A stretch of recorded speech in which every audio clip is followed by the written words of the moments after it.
Lūk, šis ir Sloskānu muzejs. Pirms dažiem gadiem viņš tika atvērts un iekārtots pateicoties priesterim Andrim Kravalim pamatā. Viņš tā kā organizēja to darbu, bet arī, protams, pateicoties Sloskānu fondam. Redzot, es pats tajā nepiedalos, bet redzēju to procesu, kā viss tika šeit veidots. Pašu dizainu arī veidoja māksliniece Jāna Aleksandra, kura domāja par to, kā mazliet viņa attēlot šo, protams, arī ciešanu ceļu kaut kādā veidā arī šos gadus logā, kas Sloskāns piedzīvojas. Un, protams, tā muzeja uzdevums, un šī ir tā pastāvīgā ekspozīcija, ir atspoguļot viņa dzīvi, viņa ceļu, kas arī saistās ar šo vietu īpaši. Kāpēc muzejs ir šeit tieši iekārtots, tāpēc, ka viņš strādāja un kalpoja šajā ēkā, kad šeit bija garīgais seminārs un vēlāk arī Latvijas Universitātes teoloģijas fakultāte. Un tātad ar šo vietu arī saistās viens viņa dzīves posms, tāds ļoti auglīgs īstenībā posms, kurā viņš kalpoja šeit kā pasniedzējs un arī garīgais vadītājs. Lūk, šeit ir tāda īpaša siena, kas atspoguļo tos garīdzniekus, kas ir cietuši no padomju represijām. Un šeit ir īpaši tas, ka ir šāda ekumēniskā pieviņas siena. Šeit ir pieminēti gan luterāņu mācītāji, kas ir cietuši, gan pareizticīgie. Mēs varam redzēt, ka pareizticīgie ir visvairāk. Un šeit ir arī nogalinātie katoļu baznīcas priesteri padomju represiju rezultātā. Ja, un arī baptistu garīdznieki, tie, kuri ir cietuši un arī, kuri ir aizgājuši bojā. Baptisti tā ir pie mums tomēr tradicionālā konfesija. Ekumeniskos dievkalpojumos vienmēr esam kopā gan katoļi, luterāņi, ja, pareizticīgie un baptisti. Arī adventisti dažkārt un varbūt kādu no asasvārdu draudzēm nāk, bet baptisti vienmēr piedalās šo tradicionālo konfesiju skaitā. Viņi ir Latvijā un šeit arī bija atnākusi viena baptistu grupiņa apmeklēt šo muzeju, un viņi bija ļoti pārsteigti, kad viņi ieraudzīja arī savus mācītājus. Mēs varam redzēt, šeit ir mācītāji, kas ir cietuši, ja, un arī tie, kas ir gājuši bojā deportācijā, tiem klāt ir šis krustiņš. Protams, ka baptisti norādīja, ka ir vēl kāds uzvārds, ko viņi zina, kas nav šeit, bet šie dati, ja es nemaldos, ir ņemti no okupācijas muzeja. Lūk, un mēs varam redzēt arī pareizticīgo garīdznieku sarakstu. Jā, mēs varam šeit redzēt, kur ekspozīcija sākās, ka Vaļislavs Sloskāns ir dzimis 1893. gadā, 1. augustā Stirnienē.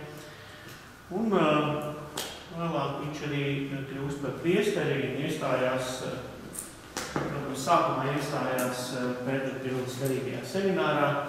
Tad pie mums bija atbraukuši no pareizticīgo skolas Pēterburgā tāda grupiņa. Mēs sadarbojamies ar pareizticīgo skolu, vienu, kas saucās Rost. Tā ir arī privāta skola, jo mūsu skolēni arī apgūst krievu valodu, un mums bija pat apmaiņas kaut kādas programmas pareizticīgo skolu, vienu privāto Pēterburgā. Un viņi uzreiz ieraudzīja šo te tornīti un teica, это naši! Kā tur tā kā viņi atpazina. Tad Pēterburgas garīgajā seminārā Sloskāns mācās, un viņš kļūst par priesteri. Un attiecīgi, protams, padomju laikā mēs redzam to, ka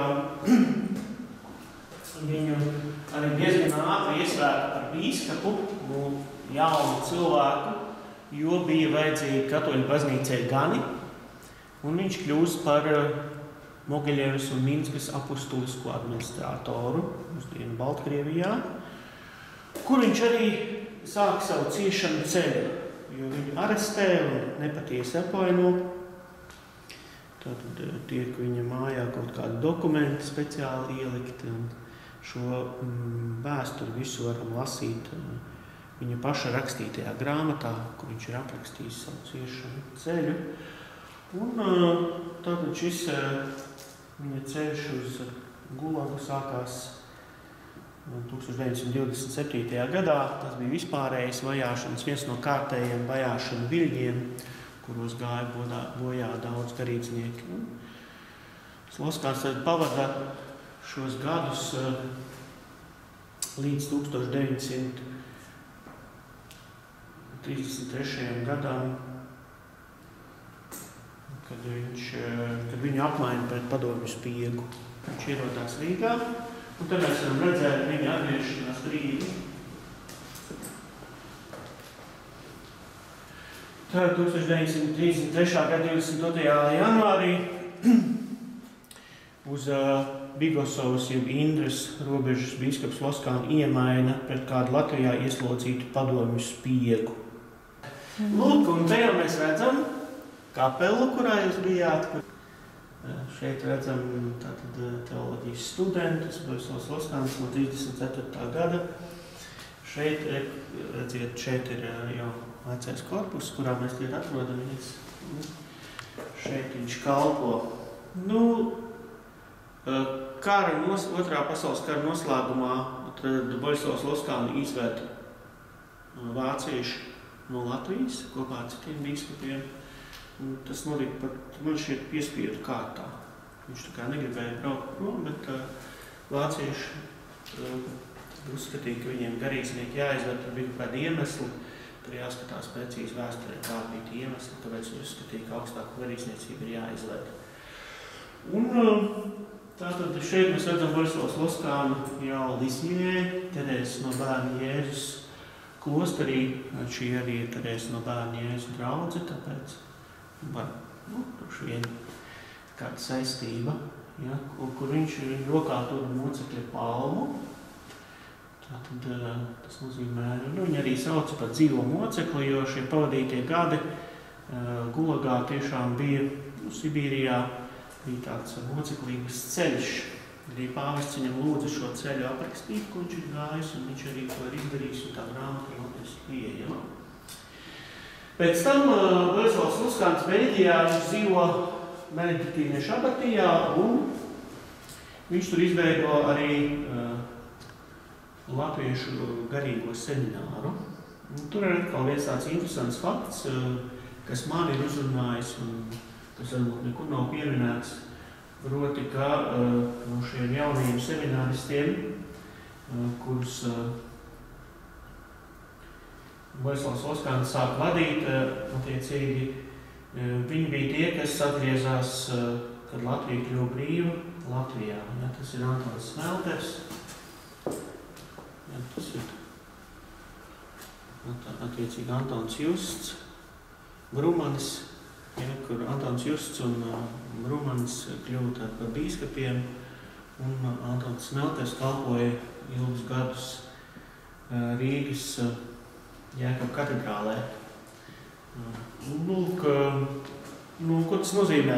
No trimdas praktiski neatgriezās neviens latvietis. Ļoti maz latviešu, kas atgriezās Latvijā, ņemot vērā visas apstākļus pie tam 90. gadu sākumā. Bet šie Borislavs Sloskāna audzēkņi, tātad acīm redzot, kaut ko viņš viņos tādu bija ielicis, ka viņi uzskatīja par savu pienākumu atstāt savas labās vietas Vācijā, Amerikā, brīnišķīgo dzīvi un nākt šeit baznīcā, kas bija pilnīgi tādā veidā padomju tās sistēmas novājināta un nomocīta, lai šeit nāk un kalpot, lai ziedot sevi. Man liekas, tā ir tāda lieta, ko skatoties uz to migrāciju, emigrāciju, kas tagad notiek, ja, tad šie cilvēki vienkārši atbrauc Latvijā, lai šeit kalpotu un nomietu, uz mūžu galā sevi atdotu. Acīm redzot, ka Sloskānam bija tādas spēja paskaidrot cilvēkiem dot šo motivāciju, kā cilvēks spēja ziedot savu dzīvi kaut kā labu dēļ. Lūk, viņš pavada savu dzīvi ārzemēs, dzīvojušā Beļģijas klosterī, un pēc savas nāves viņa mirstīgās atliekas tad arī tika pārvests jau brīvvalsts laikā šeit uz Latviju, un viņš arī sāk saglabāts bazilikā.